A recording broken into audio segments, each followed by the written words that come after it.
भरत क्यों लिखा, जी, भरत नाम क्यों रखा। जी जी तो मैं चिंतन कर रहा था। जी किसका चिंतन कर रहा था? जी भरत का चिंतन कर रहा था। जी चिंतन करते करते देखिए, ये बहुत महीन बात है। जी। आप लोग ध्यान करते हैं, ध्यान की अंतिम स्थिति क्या है? 0 शून्य। तदाकार हो जाना। ध्यान की अंतिम स्थिति तदाकार हो जाना। जब मैं भरत से तदाकार हुआ तो भगवान विष्णु के अवतार बाल मुकुंद ने दर्शन दिया और हमको ये बताया कि मैं ही भरत हूँ, मैं ही तीनों लोकों का भरण पोषण करता हूँ, मैं ही भरता हूँ। तो ये भरत के वंशज कौन है जिनकी बात आप कर रहे हैं? यही हम लोग हैं जिनको भर कहते हैं, राजभर कहते हैं। ये अंग्रेजों के जमाने में राजभर लिखा जाने लगा। जी जी। इसके पहले भर लिखा जाता था। जी जी जी। लिखा नहीं, बोला जाता था। जी जी जी। क्योंकि मैंने एक देखा, लिस्ट हमने देखा था एक, उसमें बनारस जिले में कुल 14 राजभर थे और बाकी 3-4 ठो भर थे और कोई भर नहीं दिख रहा। क्यों? इसलिए कि भरों को जब देखते थे ये गवर्नमेंट, ये अंग्रेज सरकार के ये नुमाइंदे, ये सिपाही, तो तुरंत बंद कर देते थे। मैं ये कहूंगा, बहुत डंके की चोट पर कहूंगा कि एक जाति में छोटे बच्चे भी होते हैं, बड़े भी होते हैं, बूढ़े भी होते हैं, औरतें भी होती हैं, माएँ भी होती हैं, बहनें भी होती हैं, वृद्ध और उसमें बीमार भी होते हैं, लाचार भी होते हैं। और सबके ऊपर ये क्रिमिनल एक्ट जो सन 1830 में अंग्रेजों ने लगा दिया, क्या ये सही कहा जाएगा?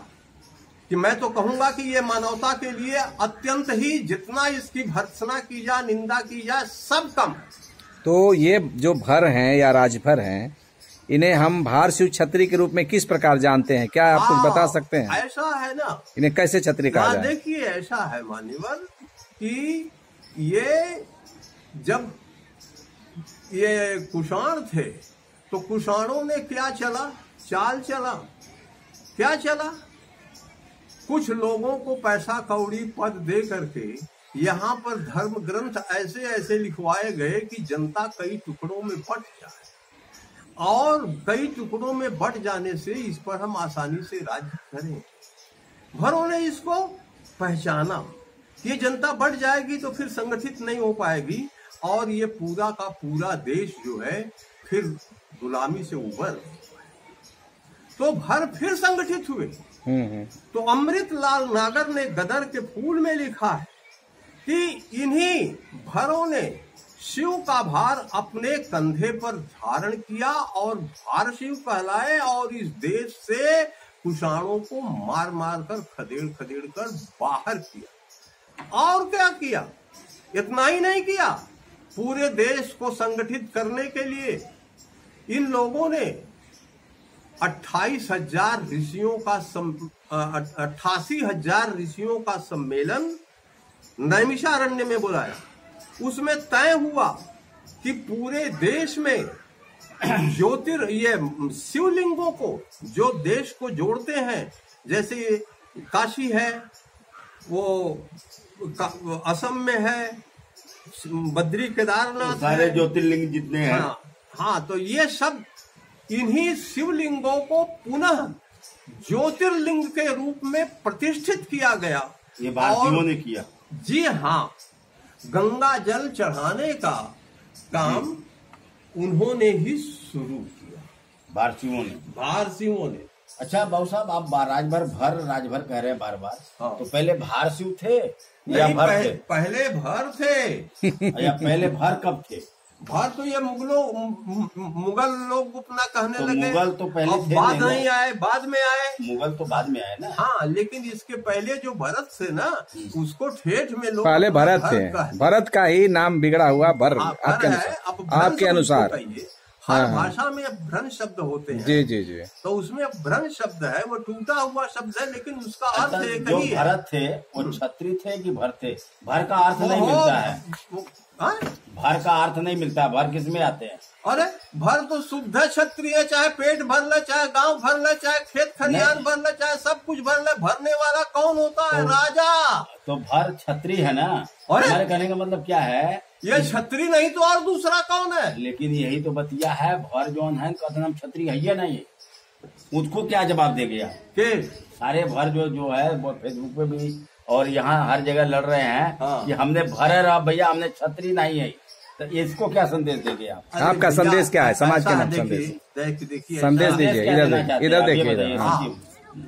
संदेश मैं ये देना चाहता हूँ कि आप लोग भर लो या राजभर, जो अंग्रेजी पीरियड में कहलाए, और इसके पहले शुरू में आज से 1 अरब 90 करोड़ वर्ष पहले महाराजा ऋषभ देव के लड़के जो भरत नाम से हुए, जिससे इस देश का नाम भारतवर्ष पड़ा, नहीं इसके पहले इस देश का नाम अजनाभ वर्ष था। उसको आप याद करके चलिए कि वो राजा थे तो छत्री नहीं तो कौन थे? छत्री वही होता है जो राज्य का प्रबंध करता है, सबका पेट भरता है। आज इस देश का प्रधानमंत्री सबका पेट भरने के लिए इस कोरोना काल में सबको जो है फ्री में राशन बांटा। तो अब इस भर शब्द को आप लीजिएगा तो जिंदगी में जहां भी खोजिएगा वो बिना भर के चलने वाला ही नहीं। लेकिन बहु साहब एक बात बताइए, जैसे अभी सब कहीं भी परदेसी लड़के से पूछा जाता है तो कहते हैं हम जाति से राजभर हैं, तो पूछते हैं किस में आते हैं? तो उनको कहना चाहिए हम क्षत्रिय हैं। हाँ, ये बात असली पर आया करो आप लोग। हम क्षत्रिय हैं, हम क्षत्रिय हैं। आप आपसे देखिए, मेरा रिक्वेस्ट है, मैं स्पष्ट 2 टुक की बातें करेंगे। हाँ। हम जब भर कहते हैं तो भर किस में आते हैं? वर्ण 4 है। 4 वर्ण में हम कौन से वर्ण में हैं? हाँ। जब भर कहते हैं तो हमारा वर्ण हट गया। हाँ। तो आप हमारे गुरु हैं। नहीं, भर कहते हैं तो वर्ण नहीं हटा। कहाँ वर्ण हुआ? वर्ण में क्या है? जैसे ब्राह्मण, क्षत्रिय, वैश्य, शूद्र, हाँ। इन चारों में भर कहाँ है? देखिए ऐसा है ना, वो वर्णाश्रम है, वर्ण का आश्रम है। महाराजा स्वयंभू मनु ने वर्ण और आश्रम की व्यवस्था की। वर्ण माने क्या होता है? रंग। रंग, हाँ, समझ रहे हैं? रंग। वर्ण में रंग का मतलब क्या है? जो अल्पज्ञ है वह शूद्र, ठीक है। जो थोड़ा सा आदान प्रदान करने लगा, लेन देन करने लगा समाज में, वो वैश्य हो गया। बस। हाँ। और जो समाज का भरण पोषण करने लगा, प्रबंध करने लगा, वो क्षत्रिय हो गया। और जो ब्रह्म में लीन रहने वाला हो गया, वो ब्राह्मण। तो ये वर्णाश्रम व्यवस्था है जो कि स्वयंभू भगवान मनु ने रचा था। तो आज हमें फिर से क्षत्रिय की भूमिका में उतरना चाहिए कि नहीं? हाँ? आज समय जो इतना वो हो गया है, विकट परिस्थिति है, कोई सबके संस्कार भूल रहे हैं, आचार व्यवहार विचार खराब हो रहा है, तो हमें क्षत्रिय धर्म का फिर से अपने को बोध करा करके अपना संभालना चाहिए राजपाट की नहीं? भैया अगर जो ना आप ही पूछे थे तो अगर हम क्षत्रित्व न धारण करब तो कोने में जा? अल्पज्ञ में जाई हम, वैश्य में जाई हम, चोर डाकू कहाई हम, छिनरा कहाई हम, शराबी कहाई हम, ब्राह्मण कहाई हम? हमसे एक आदमी ने पूछा कि कहो तू सबके ठाकुर बनावत है? हम कहे ठाकुर बनावत नहीं, ठाकुर बन हमरे हब्बे करीला। तब पूछलेस कि बतावा कठ ठकुराइन लियाल है? हम कहे हम जठ लियाल है, सब ठकुराइन लियाल है, न तो एको चमाइन लियाल है, न एको बनियाइन लियाल है, न एको बभनाइन लियाल है। अच्छा बाबू जी ये बताइए, सब ठकुराइन लियाल है बाबू साहब ना?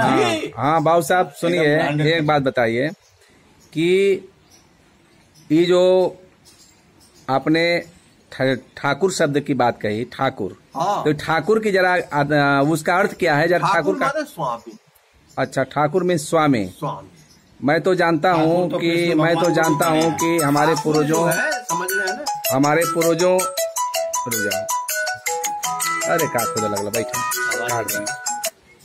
हमारे पूर्वजों ने जो जिनसे लगान वसूल करने का जिनको जिम्मेदारी दिया, हमारे पूर्वज जो राजा थे, तो लगान वसूलने वालों को ठाकुर कहा गया है, ऐसा भी हमने सुना है। अरे यार बहुत कुछ सुनल बस सुनले से कुछ बहुत तो सच्चाई बहुत कुछ दूसर हो। अच्छा। ठाकुर माने स्वामी। अच्छा समझ अच्छा ले। अच्छा। ठाकुर भरो हन, ठाकुर भुइहारो हन, ठाकुर बबनो हन, ठाकुर नाउओ हन, नाउ ठाकुर लोग कहले। और ठाकुर जो न तो उनसे बंगाल में जाबा तो ठाकुर बाड़ी करिए भगवान के बाड़ी में, और जो बाभन है वो ठाकुर। अच्छा अच्छा अच्छा। तो ठाकुर तो आप तो विस्तृत हो गए। मतलब ठाकुर का अर्थ स्वामी से है। स्वामी तो यानी ठाकुर शब्द से ये लोग घृणा ना करें, जो लोग ठाकुर से घृणा कर रहे हैं। ठाकुर साहब आप बोलते हैं हाँ। तो ये घृणा ना करें, शब्द घृणा करने लायक नहीं है। नहीं ये गाली का शब्द नहीं है ना। जानकारी जिसको नहीं है वो घृणा करेगा, जिसको जानकारी है वो उसको प्राप्त करेगा और उसको स्वीकार करेगा। और बाबू साहब जो कहा जाता है, बाबू साहब का अर्थ क्या है? जो बाबू साहब कहा जाता है, जैसे हम लोग कहते हैं बाबू साहब है। हाँ। अरे भैया बाबू साहब न है तो का है? बाबू साहब का मतलब बाबूजी है आप। अच्छा। हाँ, बाबू का मतलब जे पिता सदृश हो। पिता वो होला जे पालन करला। जी जी। भगवान सदृश हो। राजा लोग पहले भगवान का उपाधि उनके रहल, समझ ले।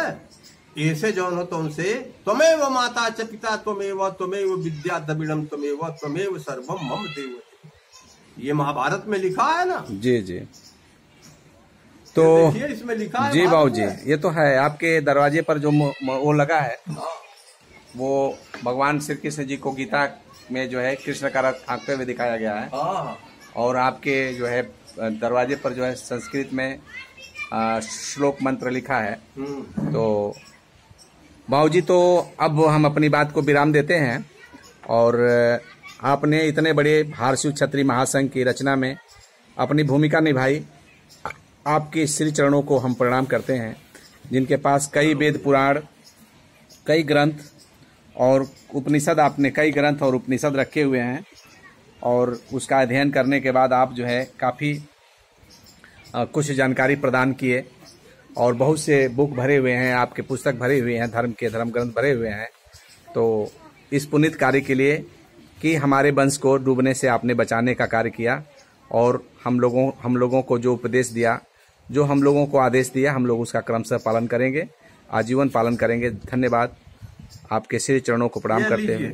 जी, इसको लीजिए, खींचिए इसको। जी जी। देखिए इसमें क्या लिखा हुआ है। जी जी जी। हे मैत्रेय, जी जी। जो समुद्र के उत्तर, जी जी जी, जो समुद्र के उत्तर तथा हिमालय के दक्षिण में स्थित है, जी जी। वह देश भारत वर्ष है, भारत वर्ष कहलाता है। उसमें भरत की संतान बसी हुई है। जी जी जी। जेही के बिया और वही के सामने खंडा 12 बोला लिखा है के जेही का बिया वही के सामने खंडा 12। अरे भारत ही देश भरों का, और इन्हों को जो है महिमा मंडित अगर कोई कर रहा है तो दूसरे लोग उसमें अपने को क्या हीन भावना से ग्रसित है। मैं उन हीन भावना वालों को चेताता हूं कि इससे उनके न कुल का कल्याण होगा, न उनके घर का कल्याण होगा, न उनके वंश का कल्याण होगा। सब वंशहीन हो जाएंगे। यही कहना चाहते हैं बाबू साहब। हम कहते ये इन कहले हन ये कारण से कि इनकर का ना हो। अब हम लोग एक नारा लगा देते हैं, हर हर महादेव शिव चंडी का। हर हर महादेव, जय शिव चंडी, जय शिव चंडी, हर हर महादेव, हर हर महादेव, जय महाराजा सुहेल देव भरत वंशी की जय हो, जय हो, जय हो, जय हो वीर सेन महाराज की जय हो, जय हो।